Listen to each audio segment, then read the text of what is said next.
નમસ્તે બાળકો, શૈક્ષણિક સંકુલ માંડાવડમાં તમારું સ્વાગત છે. વિષય ઇંગ્લિશ, ધોરણ 8, unit 1. Activity 2. Mark the correct option એટલે સાચા વિકલ્પ પર આપણે ખરાની નિશાની કરવાની છે. ધ સાધુ હેડ મેની ફોલોવર્સ એટલે સાધુના ઘણા બધા અનુયાયીઓ હતા. હતા કે નહોતા? હતા. તો અહીંયા આવશે true. The king wanted to meet the સાધુ. રાજા સાધુને મળવા માંગતા હતા. તો શું આવશે? ખોટું, false. Tenali Raman had no respect for the fake sadhu. Tenali રામનને જે ખોટો ઢોંગી સાધુ હતો એના પ્રત્યે કોઈ માન નહોતું. તો એ સાચું છે, તો આવશે true. The sadhu was really a holy man. સાધુ ખરેખર એક પવિત્ર માણસ હતો. ના, એ તો પૈસા માટે બધું કરતો હતો. તો ત્યાં આવશે ફોલ્સ. ધ સાધુ હેડ અ મેજિકલ બર્ડ. સાધુને જાદુઈ દાઢી હતી. ખોટું, ફોલ્સ. જાદુઈ નહોતી. Tenali Raman really wanted to go to heaven. Tenali રમનને ખરેખર સ્વર્ગમાં જવું હતું. ના, તો શું આવશે અહીંયા? False. The sadhu made the villager a rich man. સાધુએ જે ઓલો ગામવાસી હતો એને અમીર માણસ બનાવી દીધો. ખોટું, false. The king કેર્ડ for his people. રાજાને એની પ્રજાનું ધ્યાન હતું. તો સાચું આવશે, ટ્રુ આવશે, કેમ કે રાજાને એની પ્રજાની ચિંતા હતી. Good sadhus always accept money for there services. સાચા સાધુઓ પોતાની સેવા માટે પૈસા માગે છે. અહીંયા આવશે false. The king trusted Tenali Raman. રાજાને તેનાલી રામન પણ વિશ્વાસ હતો. તો આવશે true. Will you go to a sadhu to get good marks in the exam. તમારે એક્ઝામમાં વધારે માર્ક્સ જોતા હોય તો શું તમે સાધુ પાસે જશો? ના. તો અહીંયા આવશે નો. આપણે મહેનત કરીશું, સાધુ પાસે નહીં જઈએ, કેમ કે મહેનત કરવાથી જ આપણને સારા માર્ક્સ મળે છે. એવા સાધુ પાસે જવાથી નહીં. તો આવશે no. Activity 2. Who is this sentence about. નીચે આપેલ વાક્ય કોના વિશે છે, કોને લાગે છે એ આપણે લખવાનું છે. પહેલું છે હી લીવ્ડ ઇન ધ કેમ્પ એટલે તે શિબિરમાં રહેતો હતો. કોણ રહેતું હતું તંબુમાં, શિબિરમાં? તો કે સાધુ. હવે બીજું he took out coins from his pocket. તેણે ખીચામાંથી સિક્કાઓ કાઢ્યા. તમને યાદ છે આપણે વાર્તામાં જોયું હતું? ખીચામાંથી પૈસા કોણે કાઢ્યા? કોને અમીર બનવું હતું? તો કે વિલેજર 2. ત્રીજું હી રશ્ડ ટુ ધ સાધુ. તે દોડીને સાધુ પાસે ગયો. કોણ ગયું હતું દોડીને સાધુ પાસે? તો કે તેનાલી રમન. હવે ચોથું he wanted to discuss the new road project. તેને નવી સડક યોજના વિશે ચર્ચા કરવી હતી. કોને કરવી હતી? તો કે રાજાને. તો અહીંયા આવશે ધ કિંગ. પાંચમું he produced coins and fruits from the air. હવામાંથી સિક્કાઓ અને ફળો કોણે ઉત્પન્ન કર્યા? સાધુએ.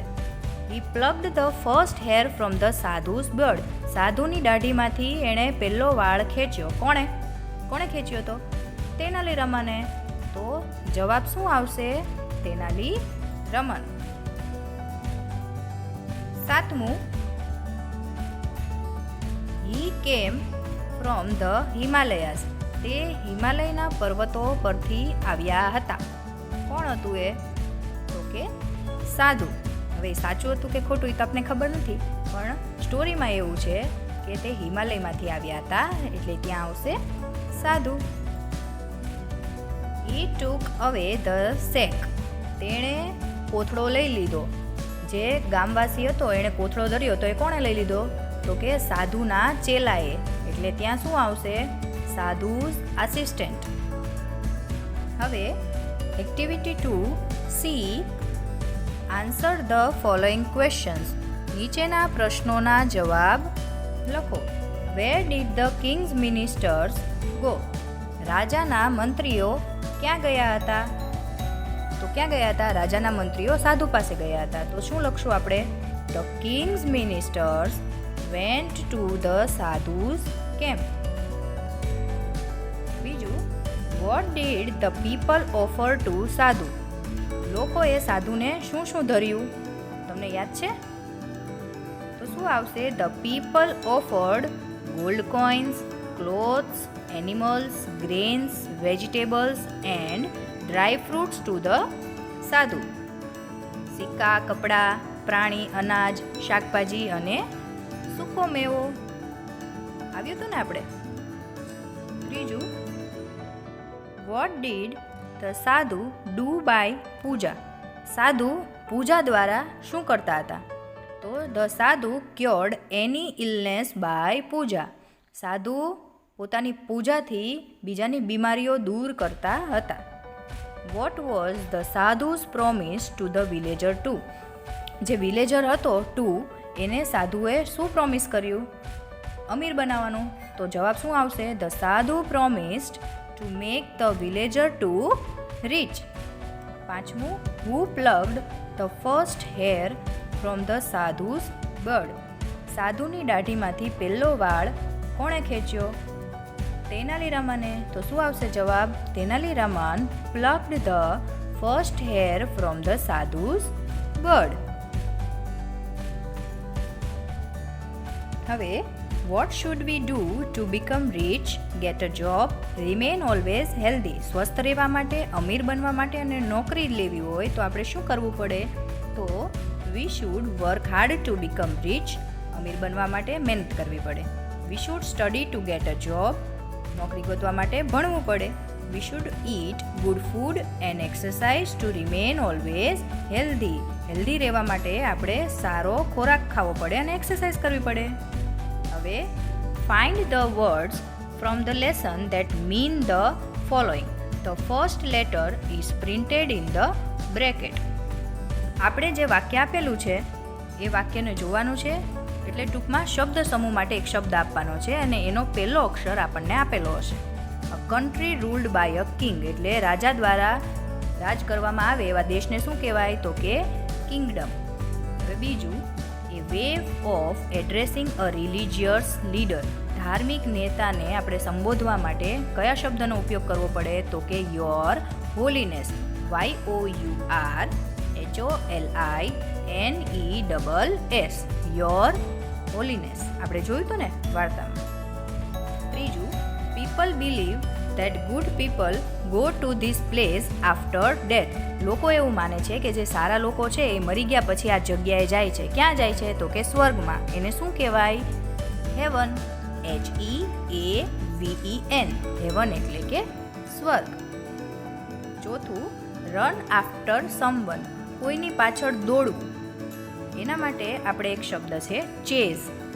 CHASE. ચેઝ. ચેઝ એટલે કોઈની પાછળ દોડવું. પાંચમું, the police does this to the thief. Police ચોરને પકડે ત્યારે આ કરે છે. શું કરે છે? તો કે એરેસ્ટ.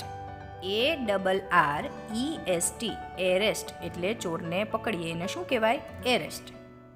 છઠ્ઠું, a way of addressing the king. રાજાને સંબોધવા માટેનો શબ્દ. આપણે વાર્તામાં જોયું હતું your majesty. YOURMAJESTY. Your majesty. હવે a person in the king's court. રાજાના દરબારમાં જે લોકો હોય એને શું કહેવાય? ગુજરાતીમાં તો એને દરબારી કહેવાય. ઇંગ્લિશમાં શું કહેવાય? કોર્ટિયર. COURTIER. કોર્ટિયર એટલે દરબારી. હવે imagine you are Tenaliraman tell the king what happened. માની લ્યો કે તમે તેનાલીરામન છો અને રાજાને કહેવાનું છે કે શું થયું હતું. તો એક લાઈન આપેલી છે, I went to the camp of the સાધુ. સાધુની તંબુમાં ગયો. I saw the sadhu with a long beard and a saffron kurta sitting on a platform under a tree. ઝાડ નીચે ઓટલા પર સાધુ બેઠા હતા, લાંબી દાઢીવાળા અને કેસરી કુર્તાવાળા. There were many people there, ત્યાં ઘણા બધા લોકો હતા. A villager gave a sack of rice to the sadhu, એક ગામવાસીએ સાધુને ચોખાનો કોથળો આપ્યો. He asked the sadhu to make him rich, તેણે સાધુને અમીર બનવા માટે કીધું. The sadhu promised to make him rich. He asked the villager to give him 2 gold coins for a puja. The villager gave the sadhu 2 gold coins. સાધુએ તેને promise કર્યું કે તે એને અમીર બનાવી દેશે. પછી એની પાસે એણે પૂજા કરવા માટે 2 સિક્કા માંગ્યા અને પછી તે ગામવાસીએ 2 સિક્કા સાધુને આપી દીધા. I rushed to the sadhu and fell at his feet. હું દોડીને તેની પાસે ગયો, એના પગમાં પડી ગયો. I told him to do something so that I could go to heaven after death. પછી મેં એને એમ કીધું કે મારે મર્યા પછી સ્વર્ગમાં જવું છે, તો તમે કાંઈક કરો. The sadhu said it was very easy and called me near him. સાધુએ કીધું એ તો બહુ સહેલું છે અને તમે મારી પાસે આવો. I went near him and plucked a hair from his beard. The sadhu cried in a pain. એટલે મેં ત્યાં જઈને એનો વાળ ખેંચ્યો એની દાઢીમાંથી, એટલે પેલાએ ચીસ પાડી. I told the crowd that every hair of the sadhu's beard was a free ticket to heaven. પછી મેં ત્યાં ઊભેલા લોકોને શું કીધું કે સાધુની દાઢીનો દરેક વાળ સ્વર્ગમાં જવા માટેની ટિકિટ છે. The villager also plucked a hair from the sadhu's beard. સાધુ ran for his life. The people chased him. સાધુ પોતાનો જીવ બચાવવા માટે દોડ્યા અને લોકો તેને પકડવા માટે. I told the people that the sadhu only wanted their money and gifts. મેં લોકોને સમજાવ્યું કે સાધુને ફક્ત એના પૈસા જ જોતા હતા. I told them that we can become rich by working hard. We should not give our money to such sadhus. I told the people that your men will arrest him and everyone would get their money back. મેં લોકોને કીધું કે આપણે જો અમીર બનવું હોય તો આપણે મહેનત કરવી પડે, પૈસા આવા સાધુને અપાય નહીં. પછી મેં એમ કીધું કે તમારા લોકો આવીને એ માણસને પકડી લેશે અને તમારા પૈસા પાછા આપી દેશે. હવે રીડ એન્ડ એન્જોય. હવે આ આપણને 2 પંક્તિ આપેલી છે, આપણે ફક્ત એને વાંચવાની છે. 3 grey geese in the green grass gazing. Grey was the geese and the green was the grass. બીજું, swan swan swan over the sea. Swim swim swim well swum swan. ત્રીજું, say this sharply, say this sweetly, say this shortly, say this 16 times. Activity 3 આપણે ફકરો વાંચીને can અને cannot એટલે કરી શકે છે અને કરી નથી શકતો એ વાંચવાનું છે અને વાક્યોને પૂરા કરવાના છે. પહેલું છે હી કેન. શું કરી શકે છે જોન? જોન એક દોરડા પર ચાલવાવાળો વ્યક્તિ છે જે સર્કસમાં કામ કરે છે. તો એમાં શું છે પહેલું કે he can perform on a high swing. મોટા ઊંચા હિંચકા ઉપર એ કામ કરી શકે છે. બીજું, હી કેન રાઇડ અ મોનોસાયકલ. મોનોસાયકલ એટલે કે એક પૈડાવાળી સાયકલ એ ચલાવી શકે છે. પછી he can walk on a rope at a great height. ઊંચાઈ પર એ દોરડા પર ચાલી શકે છે. હવે એ શું નથી કરી શકતો? He can not ride a horse. તે ઘોડે સવારી કરી શકતો નથી. He can not jump through a fire ring. એટલે આગવાળી રિંગમાંથી એ કૂદી શકતો નથી. ત્રીજું, he can not play tricks like jokers. જોકરની જેમ એ ખેલ કરી શકતો નથી. Activity 3 work in groups. List 5 different ways in which you can and cannot use a ruler. Think differently. You can write more answers and put them on the notice board. તમારે તમારા મિત્રો સાથે આ એક્ટિવિટી કરવાની છે અને ફૂટપટ્ટીનો ઉપયોગ કરીને તમે કયું કામ કરી શકો છો અને કયું કામ નથી કરી શકતા એ વિચાર કરીને તમારે લિસ્ટ કરવાનું છે. પેલું છે we can dig a hole with a ruler. આપણે ફૂટપટ્ટીથી ખાડો ખોદી શકીએ છીએ. પછી you can not. We can not draw a circle with a ruler. આપણે ફૂટપટ્ટીથી સર્કલ એટલે કે ગોળ દોરી શકતા નથી. બીજું, we can draw a straight line with a ruler. ફૂટપટ્ટીના ઉપયોગથી આપણે સીધી લીટી દોરી શકીએ છીએ. We can not sketch with a ruler. ફૂટપટ્ટીના ઉપયોગથી આપણે સ્કેચ એટલે કે ડ્રોઈંગ કરી શકતા નથી. We can scale with a ruler. આપણે ફૂટપટ્ટીથી માપી શકીએ છીએ. તો we can not climb a stair with a ruler. આપણે ફૂટપટ્ટીથી પગથિયા ચડી શકતા નથી.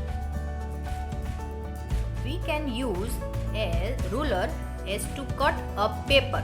આપણે પેપરને કાપવા માટે ફૂટપટ્ટીનો ઉપયોગ કરી શકીએ છીએ. We can not cut cloth with a ruler. કાપડ આપણે ફૂટપટ્ટીથી કાપી શકતા નથી. બાળકો, આપણે 5 જ વાક્યો લખવાના છે, એટલે છેલ્લું 5મું વાક્ય છે we can draw a triangle with a ruler. એટલે ફૂટપટ્ટીના ઉપયોગથી આપણે ત્રિકોણ દોરી શકીએ છીએ. We can not drink cold drinks with a ruler. ફૂટપટ્ટીથી આપણે ઠંડુ પીણું પી શકતા નથી. Activity 4. What can your pet do for you? Complete the paragraph. માની લો કે તમારે પાલતુ કૂતરું છે, તો એ તમારા માટે શું કરી શકે છે એના માટે આપણે એક ફકરો લખવાનો છે. I have a pet dog. મારી પાસે પાલતુ કૂતરો છે. It is very cute. ખૂબ જ સુંદર છે. It has long and silky hair. લાંબા અને ચમકદાર વાળ છે. Its name is Tom. એનું નામ શું છે? Tom. It is like my family member. મારા પરિવારના સદસ્ય જેવો છે. It can do many things for me. મારા માટે ઘણું બધું કરી શકે છે. It can catch the ball when we play. અમે રમતા હોય ત્યારે એ દડો પકડી શકે છે. It can carry my school bag. મારું દફતર પણ એ ઉપાડી શકે છે. It can make me laugh. એ મને હસાવી શકે છે. It can bring the newspaper from the door. દરવાજેથી છાપું લઈ આવી શકે છે. It can engage my entire family. મારા પૂરા પરિવારને સાચવી શકે છે. It can run a race with મી. મારી સાથે એક દોડ પણ કરી શકે છે.